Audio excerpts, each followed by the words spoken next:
Welcome everyone to this webinar on e-invoicing in the UAE. We're going to focus on what founders need to know with respect to this new regulation that will come out in 2026. I have with me Shafeekh, who's the CEO of Finanshels. Shafeekh, I'll let you introduce yourself and then we can jump straight into the meat of this topic. Sure. Thank you, Nadim, for inviting this webinar. My name is Shafeekh. We run a company called Finanshels.com. We help founders or business owners to manage their finance better. We run the finance back office more streamlined way so that they could get a lot of data, how to run their finances. Happy to be invited in this webinar and talk a bit more about how e-invoicing landscape change in this region and how this will impact a lot of our customers. We use Wafeq in the back end. A lot of our customers, how this is going to affect and to a wider audience, how this is going to change and what finance team of founders can be better prepared. So far, the information we have on this. Amazing. Welcome, Shafeekh. Pleasure to have you on this webinar. I'm the CEO of Wafeq. We're an accounting software we're based in the UAE and Saudi Arabia. We're focusing on serving this region in terms of localization with respect to all the regulation that is coming out. There's lots of regulation that has come out in the last 2 to 3 years between the UAE and Saudi Arabia. We will focus in the next 45 minutes on specifically invoicing. So a lot of founders, actually, before we start, there is a Q&A button. Please share your questions by clicking this button. We will go through them towards the end of the webinar. We're going to try to answer as many as possible. There's many of you in this webinar, way more than we expected, which is great. You can schedule a free invoicing and tax consultation with Finanshels by scanning the QR code. I'm going to leave it here for a minute so that you guys can go ahead and take a screenshot and then reach out to Shafeekh for a consultation.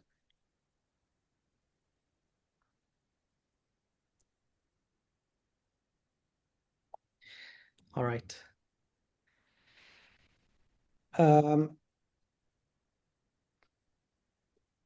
So Shafeekh, can you tell us a little bit about the history of like what prompted the Ministry of Finance to launch this regulation, the e-invoicing initiative? Yeah, Nadim, I was doing a bit of research on e-invoicing, why government is so adamant on introducing something like e-invoicing, right? And one of the interesting facts that I found out, it's not about tax evasions or finding where there is any tax evasion. It has nothing much to do with the business, as we always talk about founders running blind about their company. They don't have real-time data. The same case happens to governments. So if you look at governments today, they're completely blind about what's happening on the ground. Mm-hmm. And now, a lot of economic failures or disasters, economies have failed in multiple countries. So this could have been prevented to a large extent if they have a real-time visibility what's happening on the ground in the market. So this is where the idea now, what is happening on the ground. If you have to really understand what's happening on the ground, then you need to know where the transactions are happening. You should have the visibility on what kind of transactions are happening and what are the triple, double effects of this. Now, for example, if one industry fails, like for example, one construction industry fails, right, or real estate industry, what are the other industries can have effect, where it can fail. Another example, what if government looked at the industries which are growing, what we are importing, what we are exporting, and make more real-time decision where to invest the money, right? And what is the real GDP numbers looks like? Are there a lot of circular economy that talks a lot, right? And so how they can get all this data on real time. Now, if you are filing your VAT or taxes today, this is where they get a majority of the data. But if you're filing your VAT on a quarterly basis, right, and takes like a quarter to know what's really happening on the ground, what's going to fail, then governments will fail And this is where the whole idea of e-invoicing came. And I think UAE is taking a right digitization step to digitize the whole economy, because you have absolute control over what's happening on the ground on real-time basis. That's where I think e-invoicing has came into effect. We can talk more about that as we go. Okay. And let's say we're focusing a lot, I mean, mostly on business owners in this webinar, Shafeekh, right? And business owners are typically much more consumed in running their business, generating revenue, getting new customers. What do you tell a business owner or founder who comes to you and tells you, Shafeekh, what is all this thing about e-invoicing? Like, tell me, what should I know? Yeah. So I think, one of the thing that, see, you have a larger accountability partner, which is government, which is tax authority, and that you have to digitize your whole operations. Right now, the entry point is, how do you make a sales? If you make a sales today, that has to be digitally recorded, and you should have that digital adoption. This is a simple rule that anybody should understand as a founder.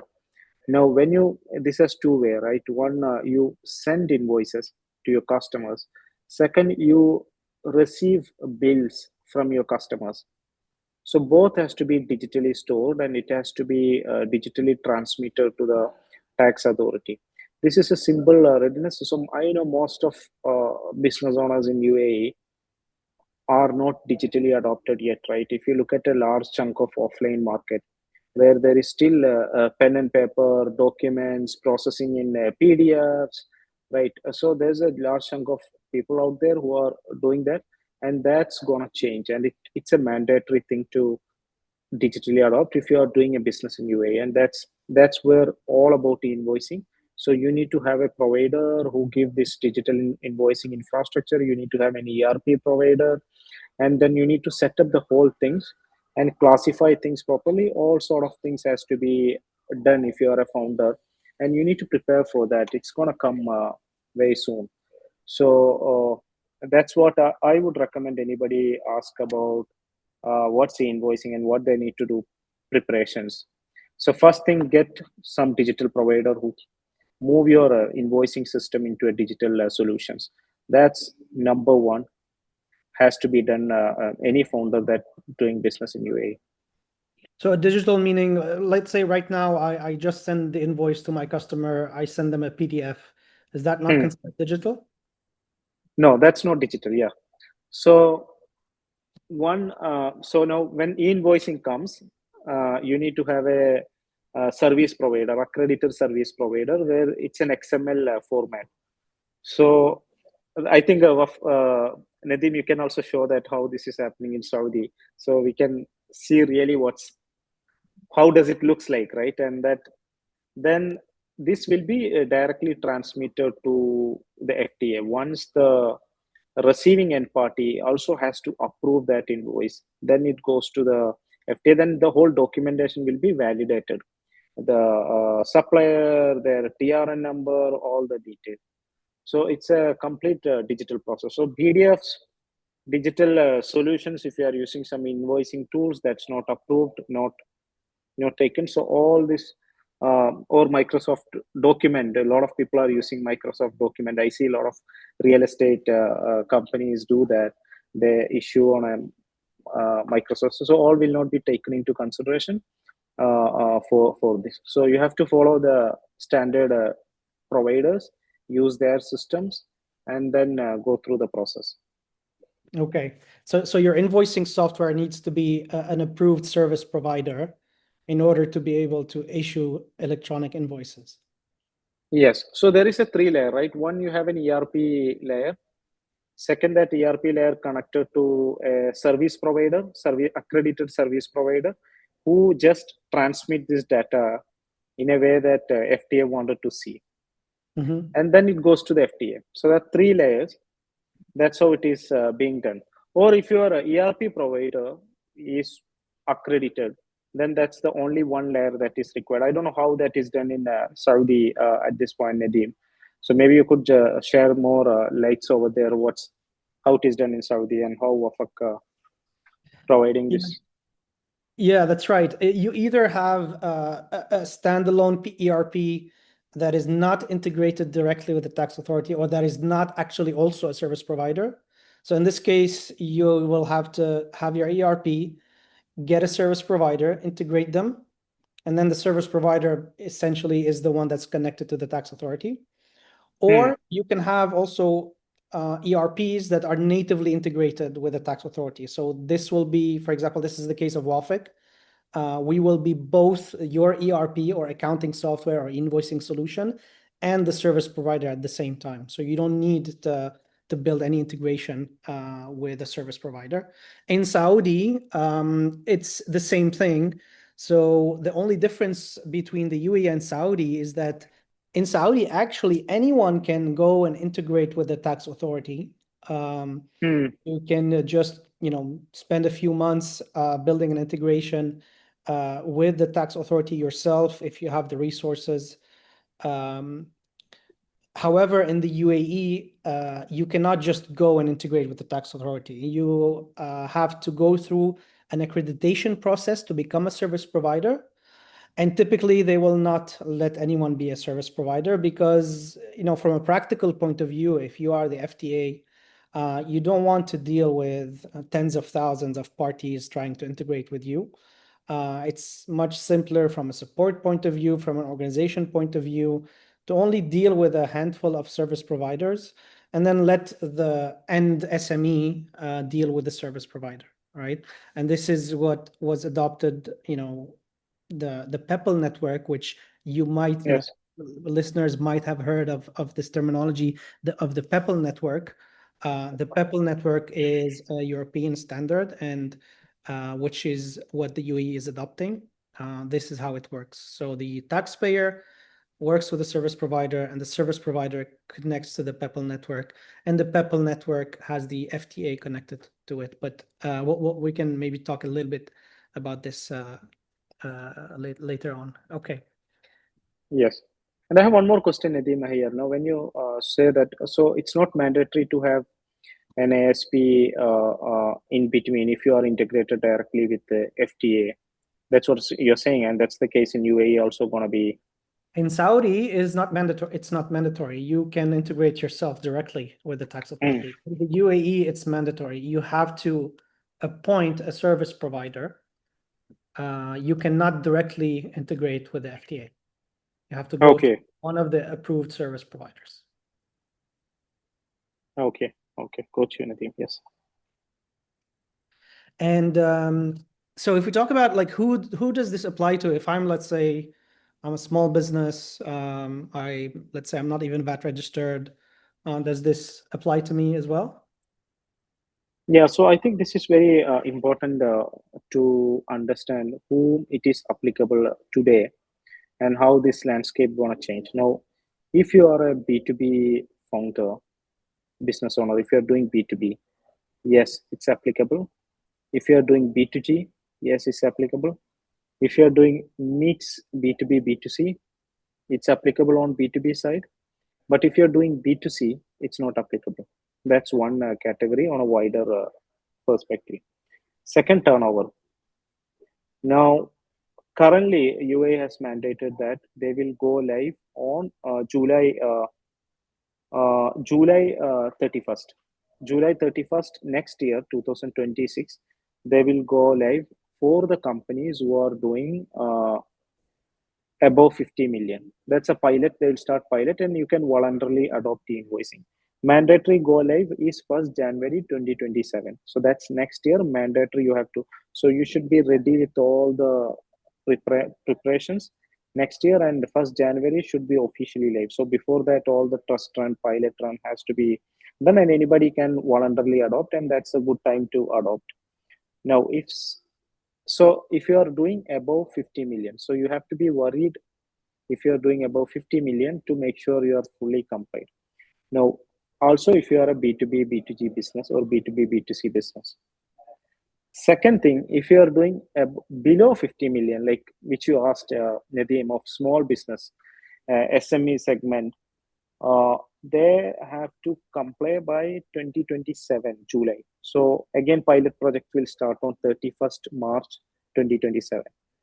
1st July 2027, they will go live. So there's a 1.5 year time from here to go live, and almost 15 months you can start voluntarily adopting the invoicing. Governments, it's they have a bit more stretched rate. They go live on October 2027. So that's the whole applicability. Hope that's clear. Did I answer your question properly, Nadim? Yeah. B2G is business to government. So Yes. if you're dealing with the government, sending B2G or invoices to the government, this is applicable. B2B, and as you mentioned, B2C, it's out of scope. B2C is out of scope at the moment. Maybe it will come in scope. In Saudi, it was in scope. It is in scope, actually. All invoicing is in scope in Saudi. Okay. And okay, let's move to Shafeekh. How, like, if I am I'm running a small or medium business, um, how will things change for me practically on a day-to-day once e-invoicing goes live? Yeah. So that's a very good question, Nadim. That's where nitty-gritties goes into details, right? So one of the main thing now, you have a proper ERP system for invoicing. That's one. Now, technically, do you have proper customer database? Your master database has to be strong, has to be legally validated. That's, I think, a lot of companies don't create proper legally validated ledgers, right? So that has to be there, and TRN numbers of these companies has to be collected properly. You have to classify properly. A lot of people classify like zero rated, VAT exempted. So this classification has to be proper. Free zone, non-free zone, all these things has to be properly classified. So your invoicing has to be clean in essence, and it has to be structured properly. And also you should have the workflows. What is the approval workflows looks like? Because you don't want to have some cases where invoices received and you haven't approved, or you have rejected, all these cases. So you have to define workflows, how you're going to map it. Now what about the refunds? What about discounts? What about credit notes?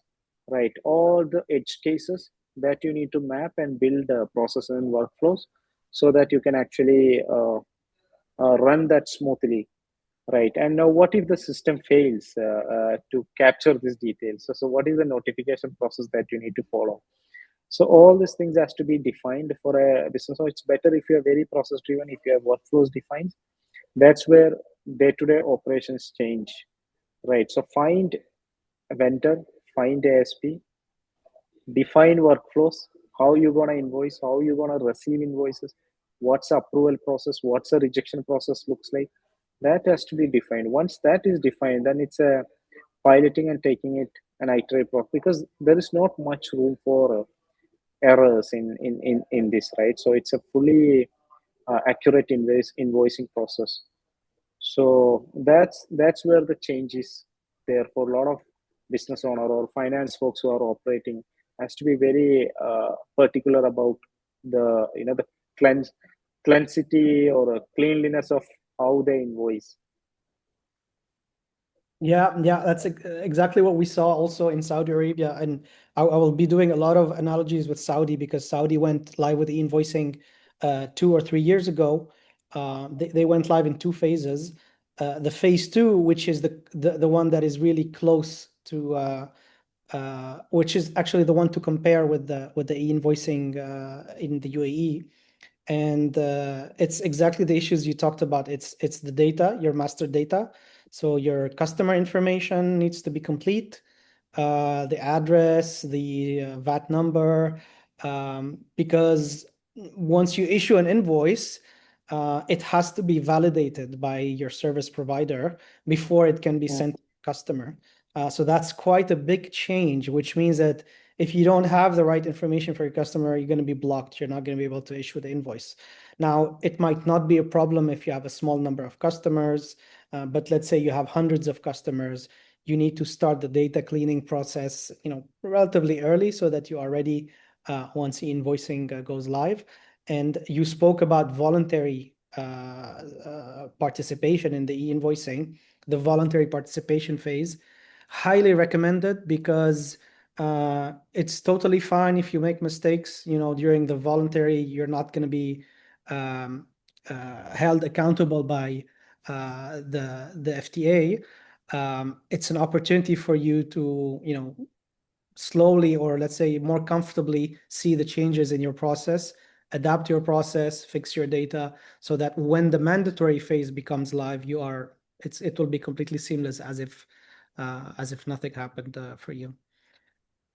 And Nadim, how it was, what were some of your key learnings in Saudi, that was some of the common mistakes that you observe practically when it's implemented in Saudi from founders or business owners that they were making generally? And So the biggest change really is that once you issue the invoice, that's it. It's permanently frozen. You cannot change it anymore. Now, of course, we all know in accounting, once you issue an invoice, you should not change the invoice.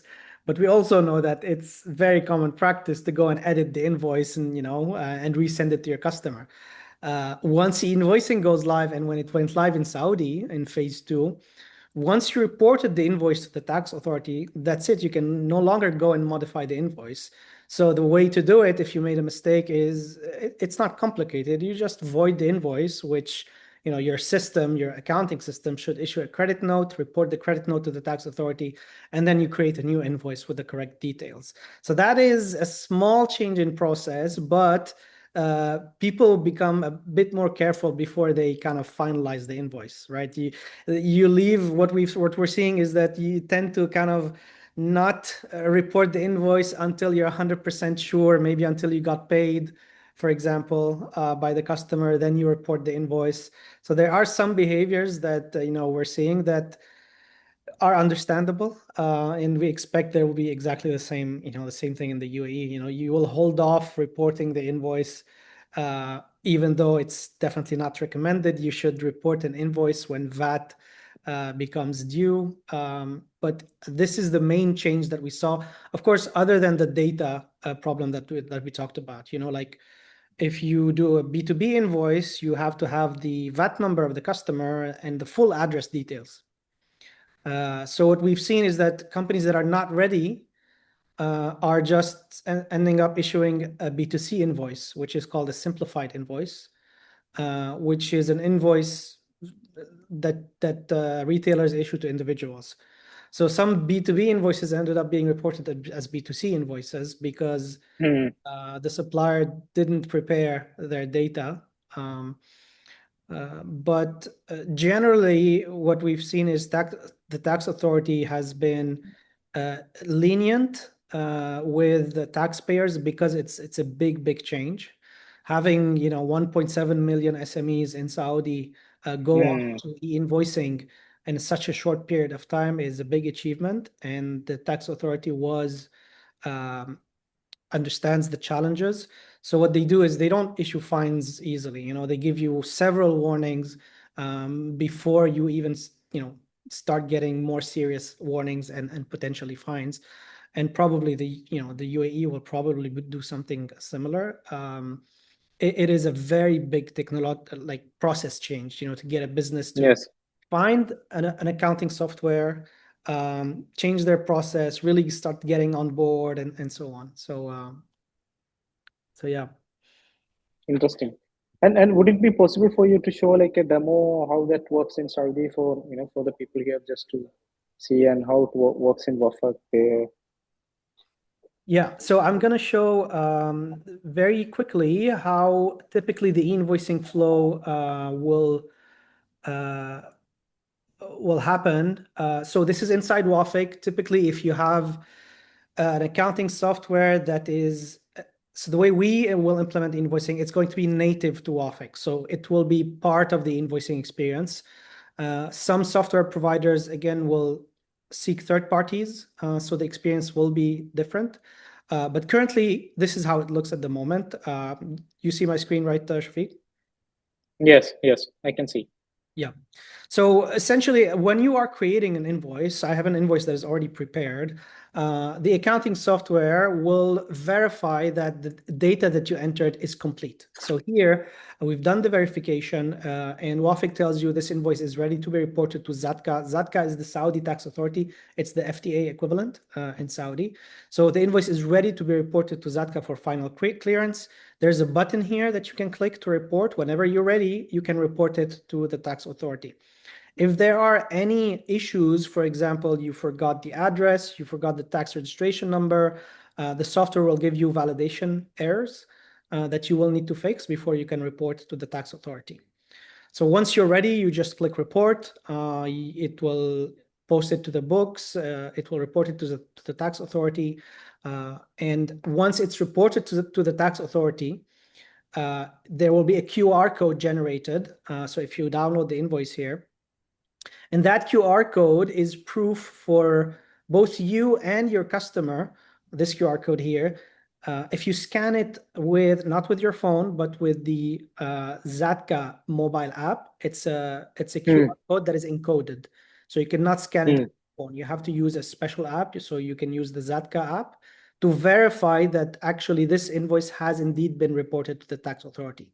So when you send this to your customer can scan this and can check that this invoice has indeed been reported, or let's say if you're trying to, charge him a VAT illegally, or so that's how it works in Saudi. It will be almost exactly the same flow for the UAE and through the Peppol network. So the only difference, and maybe we'll talk about the differences in a bit, but essentially the difference is that when you are invoicing in the UAE, you will be able to know whether a customer is a member of this e-invoicing or not. Is he a participant in the e-invoicing network or not? And then the what does it second mean, thing, sorry? so if they are participant in the e-invoicing network, means that they appointed an ASP, accredited service provider, and they obtained a participant ID from that ASP. So Okay. by July 2026, we said that businesses need to appoint an ASP, right? So when you appoint an ASP, you obtain a participant ID, which is kind of your ID of your membership to the Peppol network. Peppol network, again, is the infrastructure that the invoicing system will run on. Okay, so you will get a participant ID and you will be a participant in the network, which means that other participants in the network will be able to look you up. Let's say they will know that, Shafeekh, let's say Finanshels, I can look them up as a participant, and I can specify whenever I'm creating an invoice that I want to send an invoice to this participant. So that's one difference with invoicing in Saudi. The second major difference, which is actually a huge benefit also, is that so in Saudi, you're only reporting accounts receivable invoices. So you're only reporting sales invoices to the tax authority. Once you report it to the tax authority, your customer will not receive this invoice through the e-invoicing network. You still have to send it to your customer the way you send it by PDF, by email, by WhatsApp, whatever you want. However, in the UAE case with Peppol, if your accounting software supports it, or your ERP supports it, you will be able to receive the purchase invoice that your supplier has sent through the Peppol network. So imagine in your purchases, suddenly you will have a bill that pops up, that shows up, saying you received an invoice from Finanshels. You want to approve it or not. And a huge advantage here, as you probably have guessed, Shafeekh, is that data entry becomes non-existent almost, as long as you are part of the Peppol network, and as long as your accounting software or ERP supports receiving invoices. Because receiving invoices is an optional is an optional thing in the e-invoicing implementation. Your ASP or your ERP does not need to implement receiving capabilities. What they need to implement, what is mandatory, is sending capabilities. So sending the sales invoices. And so imagine the level of automation, right? That you'll be able to achieve once you start automatically receiving invoices, purchase invoices from your suppliers. No more data entry. Huge time saved. I think it will save accountant's life better. Definitely. So awesome. Thank you, Nadim, for showing the demo. Much useful to see how things are happening in Saudi, and I think it's going to be same in UAE as well. Yeah, let's talk about a bit longer term. So you talked, Shafeekh, about the phases, right? So again, can we remind everyone about the important dates? Yeah. So I will just read it again. The dates. One, you have phase one pilot program which runs 31st July if you have a business above 50 million. Second, if you have a business below 50 million, then 31st March 2027. So you have 1 year and 3 months. So by the time you can prepare. So these are the most important dates that you can remember. And I would, as Nadim mentioned, would recommend everybody to participate in the voluntary participation because it's going to help you a lot when it goes live. Okay, and longer term, like if every business is sending invoices through sending e-invoices or a participant in the network, does that mean the VAT return will be like deprecated? Like we no longer need to file VAT returns because the government has all the data? No, I think we need to file the VAT returns. There could be adjustment exceptions. You have reverse charge, but it becomes more easier. It becomes more automated. There will be less manual intervention on that. So you will not have the jump. So today, if you look at how VAT returns are filed, especially in UAE, right? Like you just give them a number. This is the number. What is the supporting documents for this number is not very clear. So that will change, and then you need to have all the supporting documents stored properly, right? Exceptions. It will not take away completely because you have a zero rated, you have exempted, you have different classifications. So yes, still you need somebody, a tax expert who checks everything, make sure things are proper, and then file the returns. But it will be more automated. Yeah. Yeah, and you have, I mean, you have the B2C transactions, which are, because they're out of scope, you still need to report them, right, in your VAT return. Yes. So until they bring in B2C transactions into the e-invoicing network, they won't be able to pre-fill the VAT return for you or automate the VAT. Yes. And plus, what about like cross-border transactions? How will these work? So cross-border transactions, again, you have, they will not, if you have a UAE VAT registered entity, then it applies, right? So if you are getting, example, a bill from Google or Slack, still it goes through reverse charge mechanism. You still need to file the nil returns on that. So that actually happens. And if you are doing export, also the same principles applies, right? That you have an export invoice that goes. So that's gonna will not have much purview on the whole invoicing structure, but you still need to file whatever the rules applicable to make sure it's fully complied. So Google will not send me an invoice through the PayPal network. E-invoice, yes. Yeah. Okay. And if I'm invoicing a customer in Europe, I still need to invoice them through PayPal, through the e-invoicing network. Okay.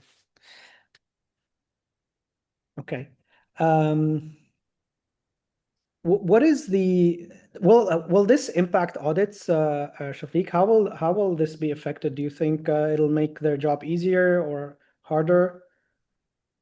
Yeah, see, a couple of things, the whole narratives for accounting will change, right? Because now your revenue recognition principles have to be defined, right? Because you are more aware and more vigilant about how you invoice, and that will definitely have an impact on the revenue recognition. For example, one of the example you mentioned, right? Some customers invoice when they have a payment because they don't have a VAT impact, but that has a net effect on the revenue recognition. So how do you take revenue recognition will be a huge question. The same goes to purchase, right? How do you categorize? How do you split this? So accounting will have an impact that has to be assessed and has to again have a process or guidelines to be looked at and defined.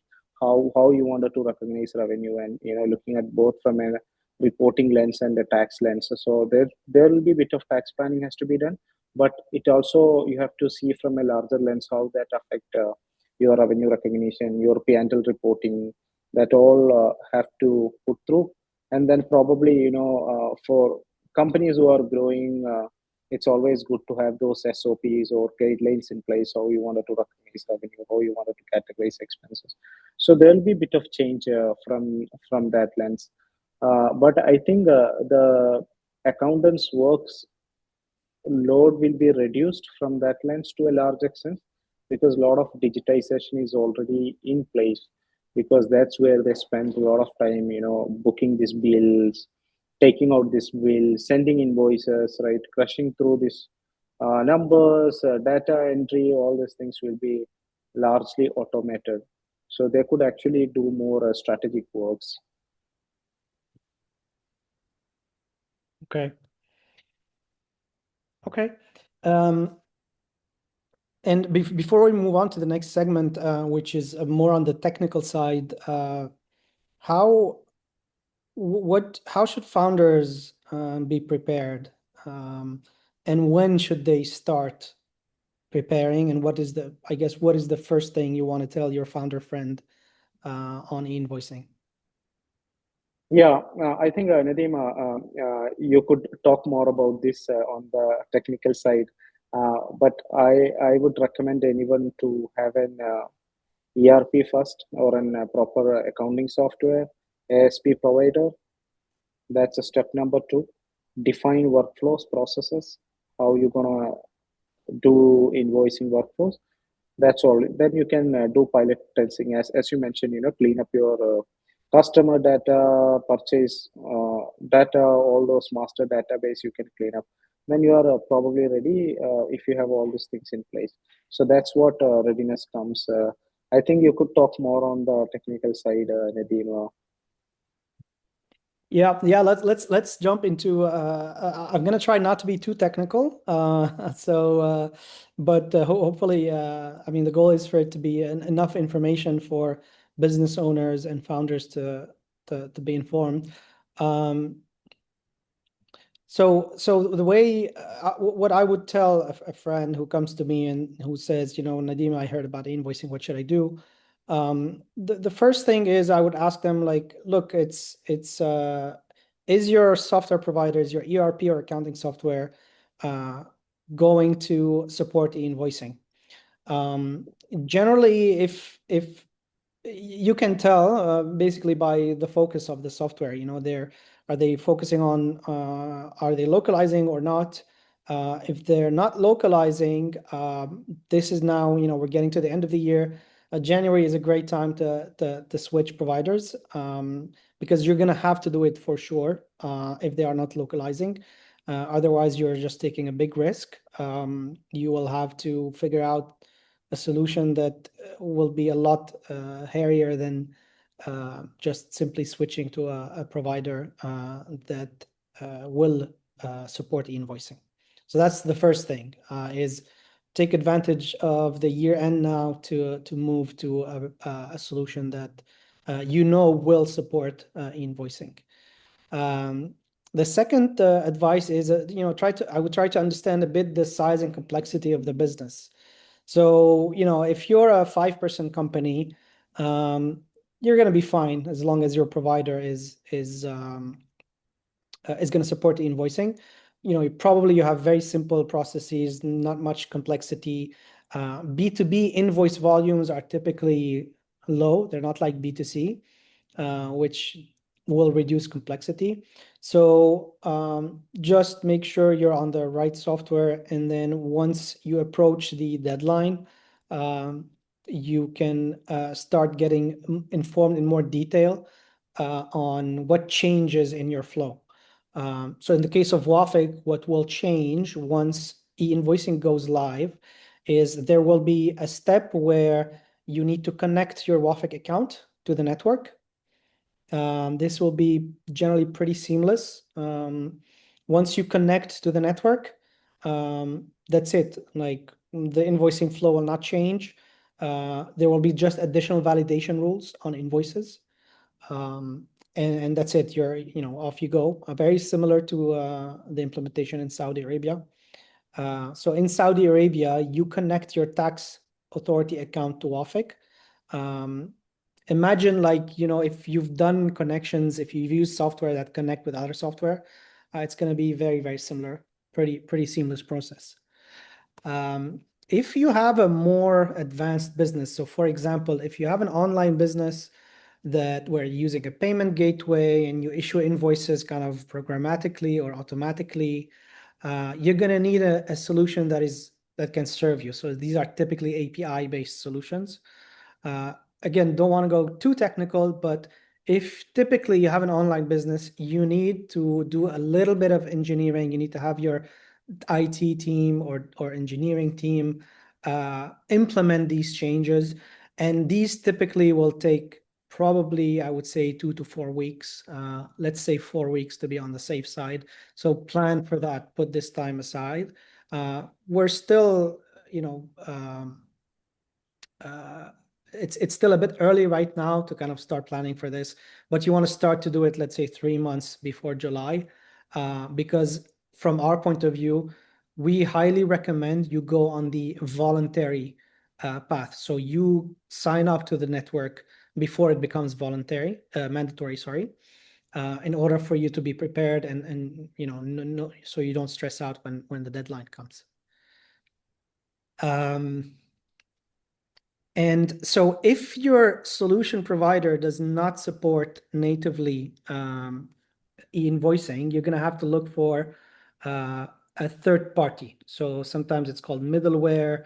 From a technical point of view, it's essentially a service provider, an accredited service provider that can hook up with your ERP. This is a project. This is, depending on, again, how much your ERP might be customized or, your processes. We highly recommend you start, 3 to 6 months before the deadline. Again, because these are quite big changes from what we've seen in Saudi, and definitely will be the same here. And we know that software projects or IT projects, they tend to take twice as much as you think they will take. So start as early as you can, at least 3 months before the deadline, so you can finish the implementation and be ready. That's how I would, that's what I would tell a friend. Just to stay up to date, if you have an accountant or you work with an accounting firm, they will keep you updated on the requirements. And I think now more and more companies or business owners are hiring accounting firms, especially since corporate tax came in effect. So I'm guessing Shafeekh, your team is super busy and has been super busy this year. And I think you guys will play a big role to educate customers about the importance of being ready for e-invoicing. Yes, yes. So Nadim, what we are doing is we are just doing a quick impact assessment for customers, just to prepare them ready, look at the workflows. We have a lot of these things designed. So just mapping that into their structure, so they can go live faster and do that whole process. So that's how we are helping a lot of customers in the space. Yeah. So we talked about, so from the technical side, also I just want to mention a couple of terms that maybe, our listeners might have heard that they want to understand. So from a technical point of view, and I think, Shafeekh, you mentioned it in the beginning, so a digital invoice is essentially going to be an XML file. An XML file, if you've never heard of an XML file, it's just a text file with a special format. So it contains structured invoice data. For example, it contains the invoice amount, the seller name, the VAT number, the line items, everything in a structured format. So this XML, there is a standard that is a global standard. It's called the UBL format. So this format is an internationally recognized format. It's common across all countries that implement this. However, each country has some specificities that are local to it. So they add some extensions. So for example, in the UAE uses the UBL format, but they have extra fields because of local regulation, like your VAT, maybe your place of supply, the tax rates, the free zones, all of that, any additional things get to extend the XML or UBL format, the UBL schema of invoices. So what we've heard, for example, often from customers is, they come to us, they ask us, do you support UBL? This is with respect to e-invoicing in Saudi Arabia. And Saudi Arabia has implemented also the XML/UBL standard with some customizations to account for local requirements. And the same thing will apply for the UAE.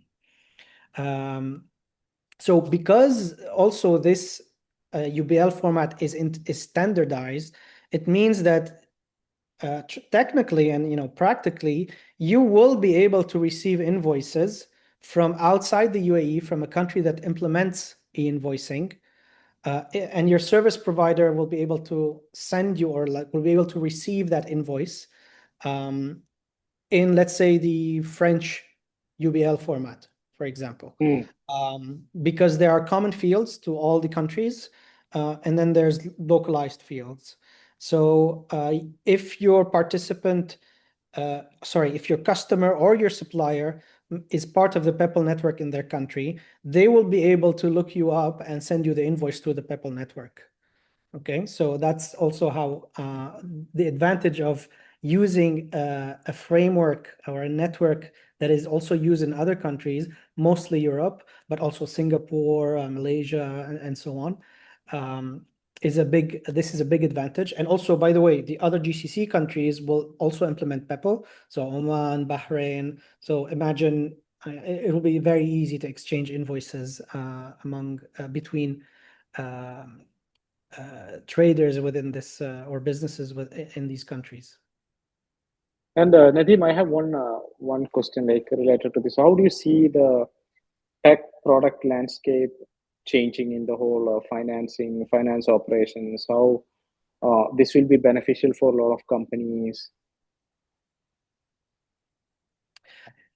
Yeah, so obviously there's a big change for companies that are still dealing with paper invoices, right? This is the biggest segment that will feel the impact. If you've already been doing invoicing through PDFs or emails, I don't think much will change for you generally, for most businesses, for most SMEs, because your accounting software or your invoicing software will not, will just, it will not change how you do things, other than the things I mentioned in the beginning with respect to validation of data, and the fact that you cannot edit invoices, after you've reported it. But for those that are moving from paper to a real, like a digital invoice, there will be some big changes. So you imagine, you're going to have to find a solution that can issue digital invoices in a very seamless way, without, let's say, you're in a shop, let's say you're somewhere in Dragon Mart, for example, you're buying something, and the seller needs to issue an e-invoice. Now, in the case of B2C, you don't, but let's say B2B, you're gonna have to start using software. You cannot issue a paper invoice anymore, and that's quite a big change. From a solution point of view, it's gonna be fine. Like you will get on an e-invoicing software. Maybe you're gonna have your laptop. Maybe you're gonna have an iPad application, and then you're gonna issue the invoices there. But it's just this change from pen and paper to kind of having a device with you in the shop that issues invoices that I think might be the most difficult. For a vast majority of businesses that are B2B, the software, the existing accounting software, which I hope you are using and you're not still in Excel, it will be fine. Awesome. Awesome. Great, great, Nadim. Okay. We have 9 minutes left, Shafeekh. Shall we? We have a lot of questions actually. Shall we start picking some of them? Yes. Okay, so question, how does it work for retail, for example, transactions on POS? Yes, I can take this. So for retail B2C, it's still not a mandate. But when it's gonna come, I think those POS machines again will integrate with some ASPs, and it's gonna convert into more digitized structure. But still, there is no mandate on this for B2C businesses. Okay. Question, my clients are global. How will this work between them and me and between them and me? Or is this only for within the UAE? So we mentioned this. So, either they are part of the Peppol network, they can send you an invoice through Peppol, but also this is optional for them. They don't have to. They can still send Yes. you just a PDF. If you are invoicing outside the UAE, if your customer is outside the UAE, you have to go through Peppol. You have to issue an invoice through the Peppol network. Okay.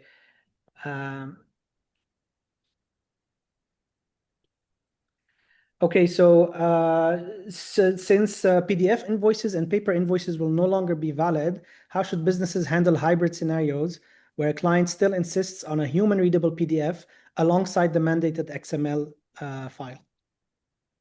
Yeah, I think still I think Nadim, you'll be able to answer this as well. Still, there is you can send this PDF export and send this as a PDF, right? Even though there is an XML format, you'll be able to send them via email or whatever the format, exporting to a PDF and send it back. Yeah, exactly. So your accounting software will generate the PDF behind the scenes and will send it to the tax authority, but it will still also generate the PDF. The PDF will, is the human readable format that you can send to that ends up being sent to your customer. Whether you send it by email, you can still send the PDF by email, or you let the service provider, or sorry, the accounting software automatically send it to your customer. So e-invoicing is applicable only for B2B business. How about B2C? Okay. No, you don't need to submit B2C invoices to the FTA, only B2B and B2G. If the revenue is below 50 million and dealing with B2C, then no need to do invoice, right? Yeah, no need to issue e-invoices. If it's a B2C, it doesn't matter your revenue. Does e-invoicing apply for UAE contracts or clients only, or also for cross-border clients in GCC or elsewhere? I believe we answered this question. How Wafeq will configure these changes, and when will we expect this to be configured if we choose Wafeq as a service provider? So once e-invoicing goes live, you will have a section inside your Wafeq account to sign up to the e-invoicing or Peppol network. So this is expected. So invoicing will be live in July.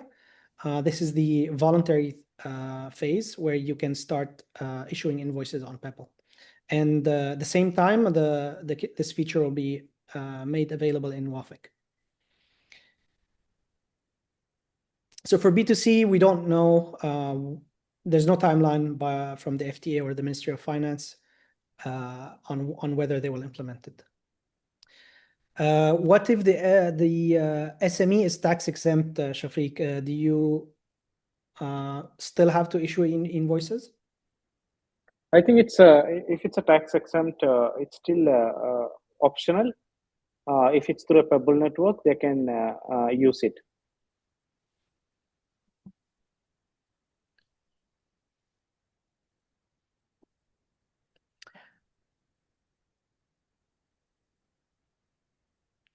So one of our clients has revenue above 15, I believe they mean 50 million. But we don't. Do we need to do anything different with these clients?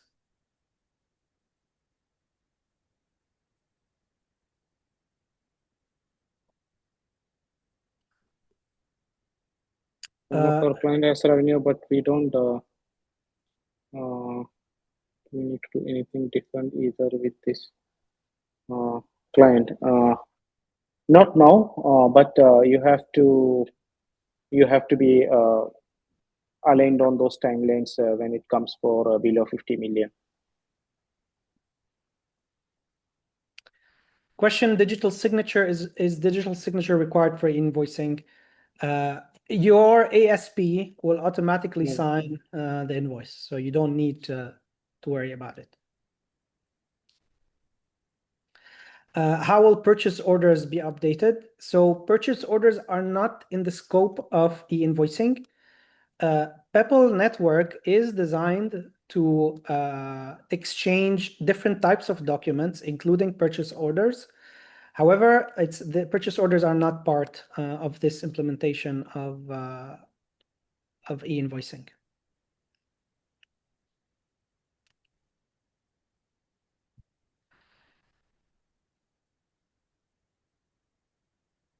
That's a good question. So one question is, how will the FTA determine your revenue? Like which revenue threshold, whether you fall under or above 50 million? Yeah, I think it's used prior financial year or completed audited financials or tax reports. That's going to change. So I think small fluctuations will not be considered. So your last year financial statement will stand as consideration. Yep. Question: how do we receive invoices in the ERP and do quality checks? So if your ERP supports receiving capabilities, then a purchase invoice will show up once your supplier sends it to you. And depending on how your ERP implements this feature, you can reject the invoice. Typically, you can approve the invoice, and so on. But again, this is an optional implementation. Your ERP might not support receiving capabilities. What's mandatory is only sending capabilities. Is Wafeq compliant with the e-invoicing? What ASP will use? So Wafeq will be the ASP also. We will not just be your accounting software. We will also be an ASP. So we will make an announcement in Q1. And on July 31st, this is the go live date of e-invoicing. The feature will be available in your Wafeq account.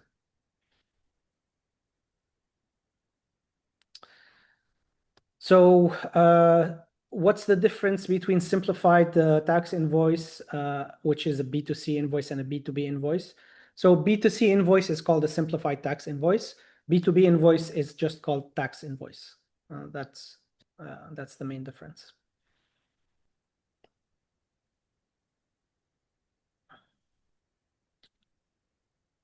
Do I send that? Yeah, go ahead. No, sorry. I think there are a lot more questions coming here.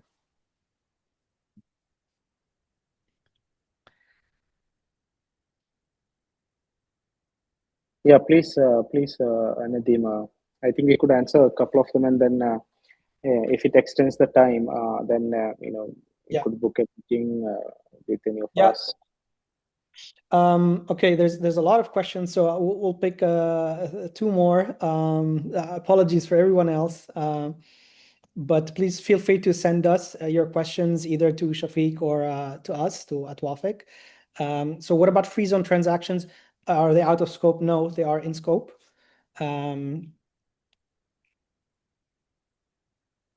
What if the client is rejecting the invoice instead of accepting it as promised?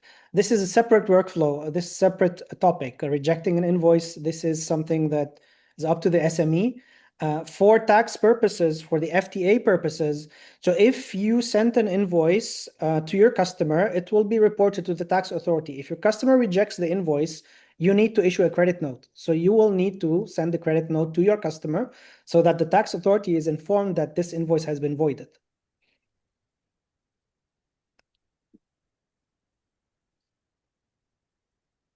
Okay. I think we're One gonna. more question. Yeah. Would you like to take one more, Shafeekh? How to book out of scope sales and purchases? Supplier is from Korea. And this is out of scope. Arranging the shipment from Switzerland to Saudi Arabia. This is out of scope, not necessary to be comes under. But again, if you are the counterpart, the cross-border transaction, if that they have purple network, you can still use, but it's not mandatory. Great. Okay, everyone. Thank you for joining. I'm gonna leave the QR code once again here for a free consultation with Shafeekh's team, Financials. Shafeekh, thank you so much for your time. It was a lot of fun, and have a great week, everyone. Thank you, Nadim, for inviting. It was great interaction. Thank you, everyone, for joining today. If you have any doubts, please do reach out to us. Even you can go to Finanshels.com website. Our team can actually help you with all the expertise.